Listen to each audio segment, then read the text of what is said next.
Lecture 2 of the Canopy Wind Analysis and Design course. In this second lecture, we will begin exploring how to apply the ASCE 7 standard to determine wind loads for our freestanding canopy.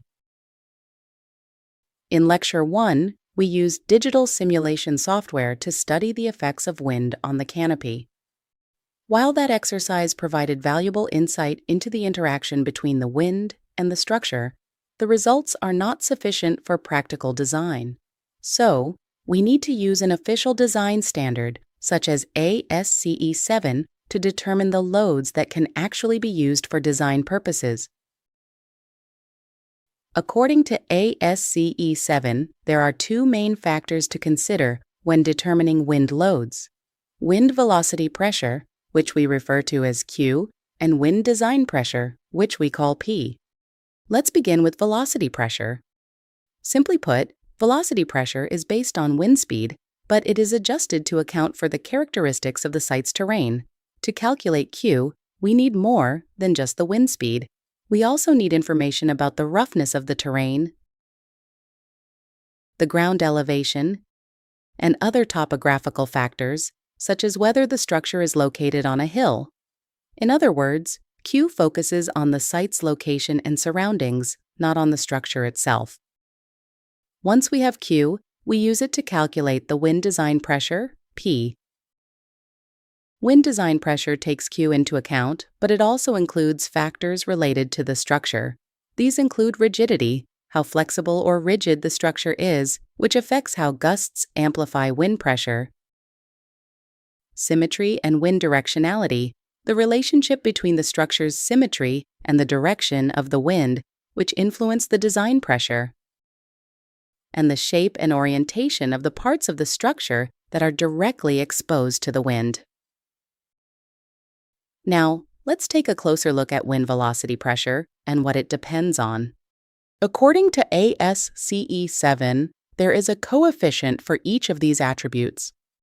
This is the exposure coefficient. KZT is the topographical factor. This is the ground elevation factor, and V is the basic wind speed in meters per second. Using these coefficients, we can write the equation for Q as follows.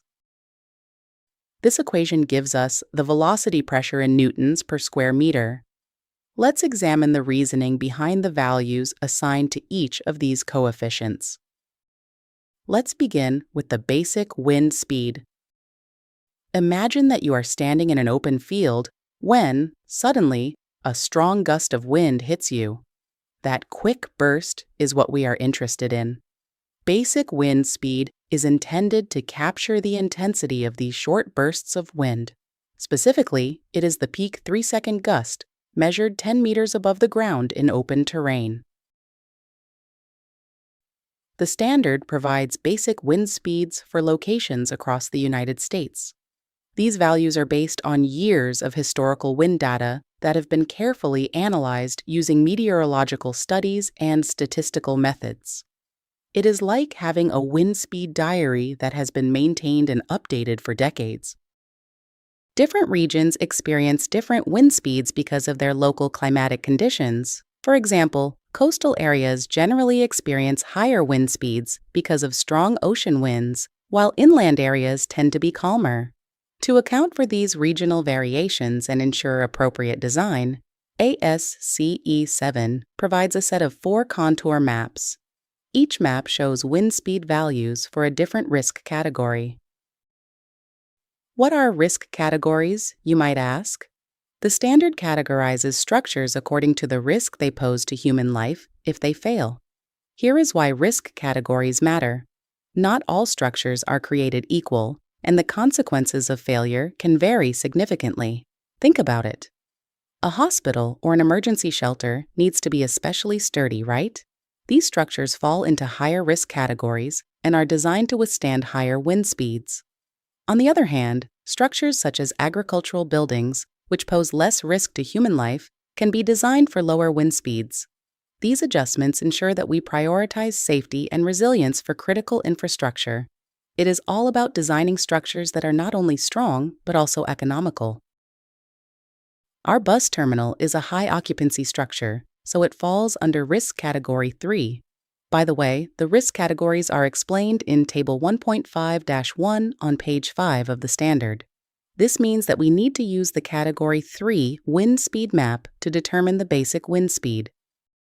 According to this map, which can be found on pages 270 and 271, the basic wind speed for the coastal region of Southern California, where our bus terminal is located, is 45 meters per second. Alternatively, we can use the online ASCE hazard tool to determine the basic wind speed. The tool requires us to specify the location of the structure and its risk category. In return, it provides the basic wind speed.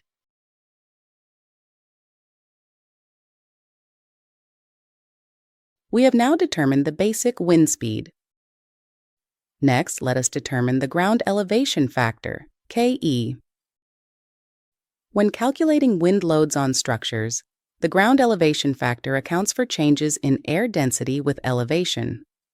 According to ASCE 7, KE is equal to 1 at sea level. As the ground elevation increases, air density decreases, resulting in a corresponding reduction in wind pressure. Therefore, KE decreases as elevation increases. This allows the calculated wind loads to reflect the lower air density at elevated sites. We can illustrate the relationship between ground elevation and KE using this graph. As shown, KE approaches 1 at sea level and gradually decreases as the elevation increases. The relationship can also be expressed using this equation. The equation is based on the standard atmospheric model, which describes how atmospheric pressure and air density decrease with altitude. ASCE 7 also provides a table of KE values at selected elevations. Therefore, we can determine the ground elevation factor using either the equation or the tabulated values. Alternatively, we can use a conservative value of 1.0 for sites located above sea level. Our bus terminal is located in Oxnard, California, at an average ground elevation of approximately 15 meters above sea level. Because the site is near sea level, we expect KE to be very close to 1.0. Using the equation, we obtain a value of 0.998. After rounding, we get KE equals 1. Next, let's take a look at the topographic factor.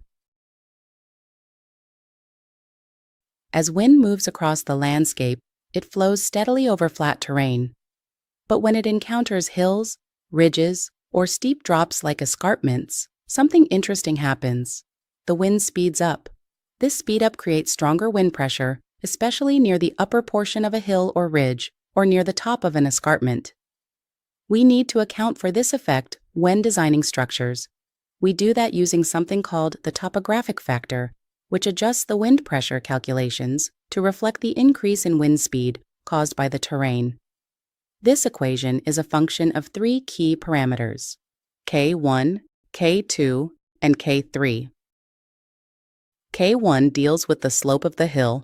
A steeper slope means faster wind and higher pressure on the structure. So, K1 captures how the steepness of the hill affects wind speed. K2 is about the structure's location relative to the hill's crest. The farther you move from the crest, the weaker the terrain-induced speed-up effect becomes.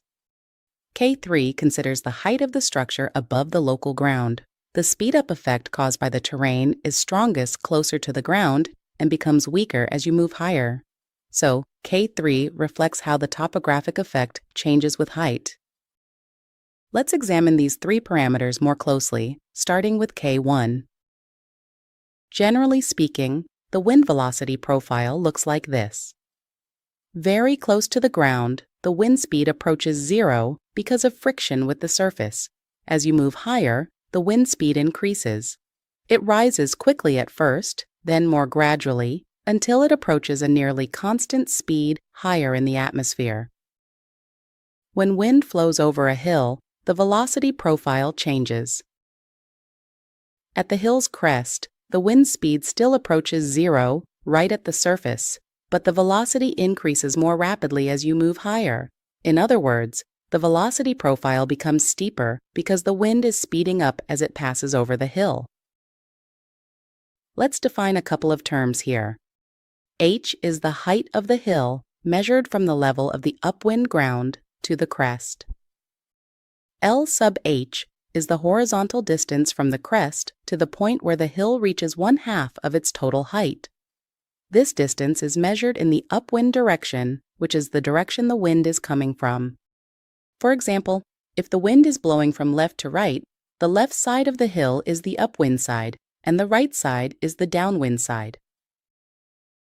ASCE 7 uses the ratio of h to L sub h to determine K1. This ratio gives us a measure of how steep the hill is. Figure 26.8-1 of ASCE manual provides K1 values for different ratios of h to L sub h. If your ratio falls between the values shown, you can use linear interpolation. But here's an important note. If the ratio is greater than 0.5, we need to use a maximum value of 0.5 in the calculation. As you can see, the larger the ratio, or in other words, the steeper the hill, the larger the K1 value. This reflects the greater effect that a steep hill can have on the wind speed and the resulting wind pressure. Our bus terminal, however, is located on flat terrain rather than on a hill, ridge, or escarpment. Therefore, the K1 value is 0. Here is our equation for calculating KZT. We have determined K1, so now let's look at K2. K2 is a function of the distance between the structure and the crest of the hill. The farther a building is located from the crest, the slower the wind speed, resulting in reduced pressure on the structure. ASCE 7 provides guidance for determining K2 values in Figure 26.8-1. These values are based on the ratio of x to L sub h, where x represents the horizontal distance between the crest and the structure. As the ratio increases, indicating that the structure is farther from the crest, you can observe a significant decrease in K2. For hill slopes, K2 drops to 0 when the structure is positioned below the halfway point on the windward side of the hill. More specifically, if x is greater than L sub h, K2 becomes 0. In our case, since the bus terminal is on flat terrain, we use a K2 value of 0. K3 depends on the height at which we want to calculate wind pressure. While wind speed increases near the crest of a hill, it eventually levels off at higher elevations. This curve illustrates the wind velocity profile at ground level. This curve represents the wind velocity near the crest of the hill. The speed-up factor, K3, can be thought of as a measure of the difference between these two curves. Notice that beyond a certain point, as Z, the height at which we calculate wind pressure increases, the speed-up factor diminishes. At sufficiently high elevations, K3 becomes 0. ASCE 7 in Figure 26.8-1 provides a table of K3 values as a function of the ratio Z over L sub h. The table shows that K3 decreases rapidly as this ratio increases. Since our bus terminal is situated on flat terrain, the topographical factor KZT simplifies to 1. This is because K1, K2, and K3 are not applicable to structures on flat terrain. You may be wondering why we took the time to discuss how to determine these factors, even though they are not directly applicable to this problem. The reason is that understanding these factors is crucial for analyzing wind loads in more complex terrain scenarios. By exploring their definitions and how they influence wind pressure, You can develop a stronger foundation for applying the ASCE 7 standard in a variety of structural design contexts. This knowledge prepares us to tackle challenges where topographical effects play a critical role. We will discuss the exposure coefficient and continue our wind analysis in the next lecture.